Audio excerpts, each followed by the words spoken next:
অনেক অনেক অনেক আল্লাহ মেধা দান করতে হাফেজ, মুহাদ্দিস, মুফতি, সাহিত্যিক, লেখক, তাফসীর, ওয়াইজি, তিনি একজন ভালো তর্কবিদ, একজন মুনাজির।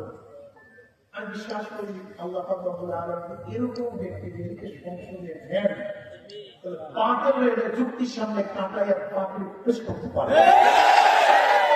নাস্তিকরা তাদের যুক্তি অবশ্যই প্রমাণ করতে পারবে।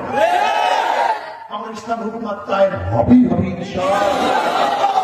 আমাদের শামসুল আশরাফি সাহেব ইনশাআল্লাহ আগামীতে হাত পাকায় ইনশাআল্লাহ এই এলাকা থেকে নির্বাচন করার জন্য ইসলামী আন্দোলনের তরফ থেকে ঘোষণা দেওয়া হলো। আলহামদুলিল্লাহ।